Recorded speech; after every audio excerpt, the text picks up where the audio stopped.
Few plotlines could be more embarrassing to a gaggle of Russian Jewish billionaires than this. Create $1 million Jewish Genius Prize, elegantly named the Genesis Prize.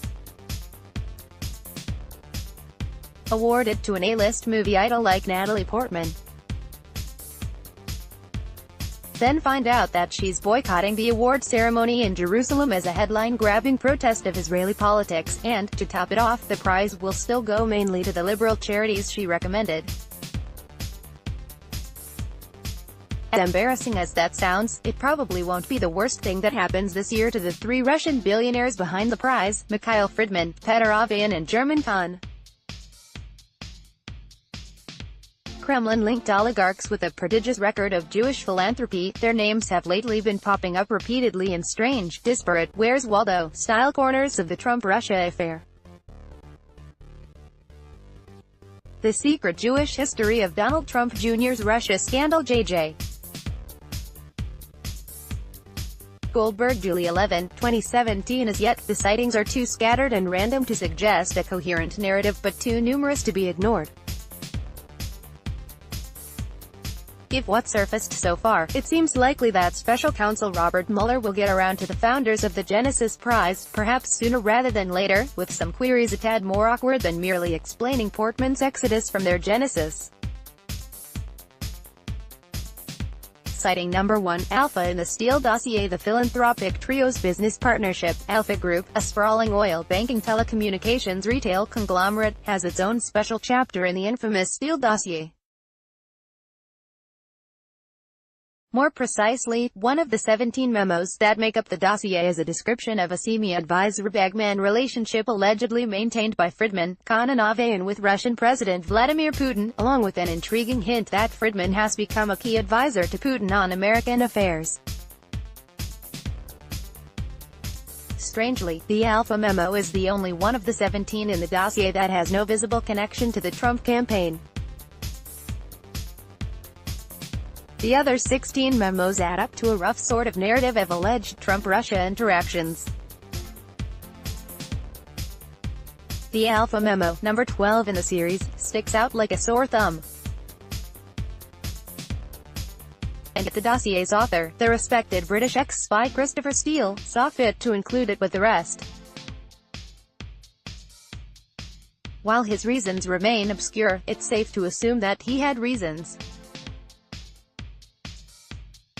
Steele, a former Russia expert with Britain's MI6 intelligence agency, had been hired by the American research firm Fusion GPS in 2016 to investigate Trump's business dealings with Russia. Fusion GPS had been contracted by an anti-Trump Republican group, but after Trump clinched the GOP nomination, Fusion's contract was picked up by Hillary Clinton's Democrats. It's important to note that Friedman and Avian deny all alleged Putin links and have filed defamation lawsuits against Fusion GPS, which hired Steele, and against BuzzFeed, which first published the dossier. Also important, some of the dossier's key assertions have been corroborated by the FBI and others, none have been disproved. Citing no. 2. The Ukraine oil link to Stormy Daniels and Michael Cohen. The Alpha Group had a decade-long, multi-billion-dollar oil partnership with Viktor Vekselberg, the Russian oligarch who allegedly paid $500,000 into a shell corporation set up by Trump lawyer fixer Michael Cohen, the same shell corporation Cohen used to pay off the porn actress known as Stormy Daniels. Alpha joined forces with Vekselberg and his longtime friend and ally Len Blavatnik in a strategic oil alliance in 2003, combining their separate interests into a single firm, known as AAR, after Alpha, Blavatnik's Access Industries and Vekselberg's Renova Group. AAR then entered a 50-50 partnership with the British oil giant BP to form TNK-BP, Russia's third-largest oil company. A decade later, in 2013, TNK-BP was bought by Russia's largest oil company, the government-owned Rosneft, for a staggering $56 billion, including $40 billion in cash, all of it borrowed, and the remainder in BP shares of Rosneft stock. The deal made Vekselberg the richest man in Russia. Friedman and Kahn, the main Alpha partners, weren't far behind. Blavatnik also benefited. He lives in Britain, where he is now said to be the realm's richest citizen. Vekselberg, for his part, it is one of the 7 Russian oligarchs sanctioned this past April by the Trump administration, in a delayed and grudging response to Russia's 2016 election meddling. The sanctions are reported to have frozen some $1.5 billion to $2 billion in Vekselberg's dollar-based accounts, about a tenth of his reported total worth. To understand what happened next, after Rosneft bought TNK-BP, you need to know what happened before it. 2 years earlier, in January 2011, Rosneft had signed a multi-billion-dollar deal with BP, which was still reeling from its Gulf of Mexico disaster the year before, to search for oil in the Arctic Ocean, off Russia's north coast. The Rosneft-BP deal quickly collapsed, however, after the AAR oligarch sued in an international court, claiming the deal violated BP's partnership with them. Rosneft quickly concluded a new Arctic exploration deal, replacing BP with the American oil giant ExxonMobil. The deal was sealed in June 2012 signing ceremony, attended by Exxon CEO Rex Tillerson and Russian President Vladimir Putin, at a Russian Black Sea resort, not far from the Ukrainian province of Crimea, of which more later. The closing of the Exxon deal was a feather in the cap of Rosneft's newly appointed CEO, Igor Sechin, an intelligence veteran and one of Putin's closest lieutenants. Sechin further burnished his reputation a year later with the massive 2013 TNK-BP purchase, which made Rosneft the world's biggest publicly traded oil company, and most heavily debt-burdened. In months of that deal, Sechin's world began to collapse. The troubles, initially unrelated to our story, began in November in neighboring Ukraine. Ukrainian President Viktor Yanukovych, a Putin ally, decided to tear up a pending energy, aid and friendship agreement with the European Union and instead accept a big economic rescue package from Moscow. The decision sparked protests among Ukrainian nationalists hoping to break their country's long subservience to Moscow and align with the Western democracies. The protests quickly turned against Yanukovych himself for his appalling human rights record and epic-level corruption. On February 22, 2014, with a population in open revolt, Yanukovych fled to exile in Russia, hours before Ukraine's parliament deposed him.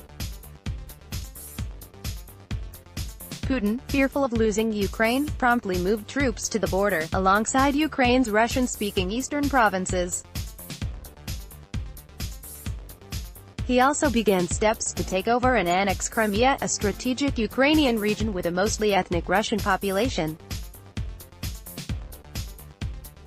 In July, after months of tension, the Obama administration retaliated for Putin's aggression by slapping economic sanctions on Russia, including a crippling ban on business dealings with Rosneft. The American sanctions froze Rosneft's critical ExxonMobil deal. The Russian oil behemoth was left with crushing debt from its TNK Friedman Vekselberg buyout and few prospects for rescue. Sechin, Putin's close confidant, was left in command of a floundering Titanic. And the drama's biggest winners, particularly Friedman and his alpha allies, had become key influentials in Putin's inner circle, even to the point, if still is to be believed, that Putin was willing to overlook their failure to plow their Rosneft earnings back into the Russian economy, a cardinal sin in Putin's worldview. Sechin, for his part, is depicted as playing an important role in initiating contact with the Trump campaign, particularly in a July 2016 meeting in Moscow with campaign advisor Carter Page. The meeting is described in the Steele dossier and was confirmed by Page in November 2017 testimony before the House Intelligence Committee. Citing No. 3, the Manafort and Khan connection, and indictments. This past April 3, the Mueller investigation into Russian election interference won its first prison sentence, a 30-day term for London-based lawyer Chris van der Zwaan, German Khan's son-in-law. he reported to prison on May 8. Van der Zwaan had pleaded guilty in February to lying to Mueller's investigators about his contacts with Rick Gates, top lieutenant to Paul Manafort. The contacts occurred while Gates and Manafort were working as consultants to Yanukovych, then still Ukrainian president. Gates would later follow Manafort to the Donald Trump presidential campaign, serving as deputy campaign manager, and eventually became deputy chairman of the Trump inaugural committee. He received one of Mueller's first indictments. Van der Zwaan's contact with Gates concerned a report that his law firm, the New York-based Skadden Arps, was conducting for Yanukovych's Justice Ministry. Skadden had been hired in 2012 to review the trial and sentencing of Yanukovych's political rival, the pro-EU former Prime Minister Yulia Tymoshenko. The case was criticized internationally as a political frame-up, an early case of lock her up, so to speak. Van der Zwaan was on the Skadden team reviewing the trial. Not surprisingly, they found the proceedings credible and fair. The firm was paid about $1 million for the work, though half was later returned.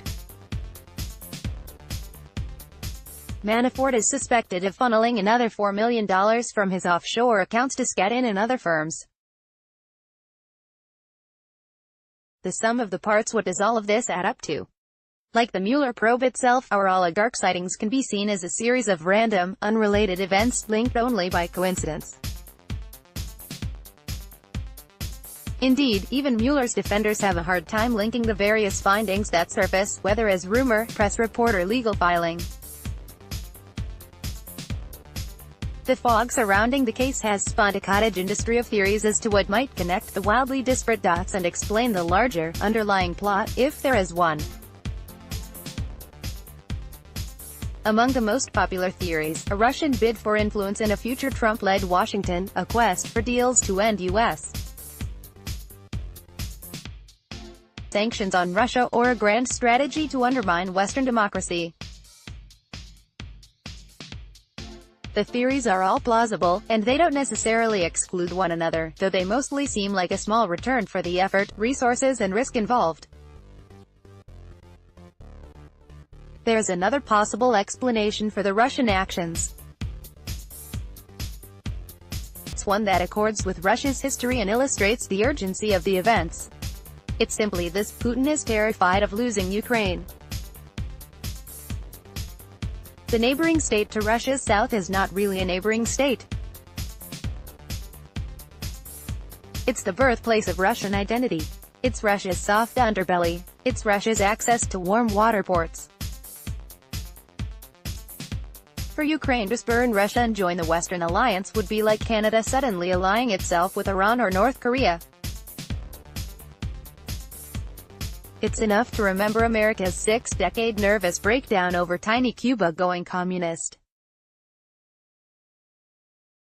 Imagine if the American response to Cuba's revolution triggered a wave of international retaliation and disastrous economic sanctions against America.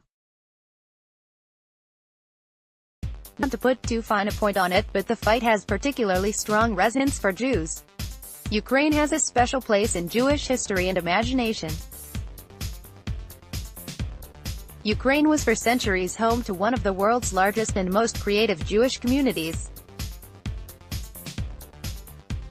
It's the birthplace of the Baal Shem Tov in Hasidism and the burial place of Rabbi Nachman, the place where Sholem Aleichem placed Tevi's beloved Anatevka, the place where the seminal ideas of Jewish modernity, of Zionism, socialism, Yiddish and Hebrew literature, first took root and blossomed. Ukraine was also a place where relations between Jews and non-Jews were almost uniquely fragile. Ukraine's best-loved national heroes, particularly Bogdan Khmelnytsky and Semyon Petliura, are remembered as among the greatest villains of diaspora Jewish history, each leading a doomed national uprising that left tens of thousands of Jews murdered by mobs. The Cossacks, Ukraine's favorite folk heroes, equivalent to America's cowboys or England's knights in armor, are still a synonym in the Jewish mind for mass murderers on horseback. It shouldn't be surprising, then, that Ukrainian Jews figure prominently in Putin's struggle. The four oligarchs most closely identified with Rosneft's turmoil, Friedman, Khan, Vekselberg and Blavatnik, were all born and raised in Ukraine but found their future in Russia. All four moved to Moscow after high school to attend technical colleges of metallurgy and railway engineering, where their lifelong friendships and partnerships were born. At least some of the future moguls' college choices were dictated by Soviet-era obstacles to Jews' university admissions, as Friedman said of himself in a 2015 speech. It's too soon to say whether Friedman, Khan and company, pillars of Jewish community life and serious global Jewish leaders, will ever be implicated in Putin's scheming or subject to American justice, or vengeance. Right now there are only hints here and there that have no obvious connection to one another. There's much that remains hidden below the surface, though. The patrons of the Genesis Prize may have much more to fear than rebellious film stars. On the other hand, it's equally possible that, as the Steele dossier hints, they could end up being Moscow's essential voices of reason.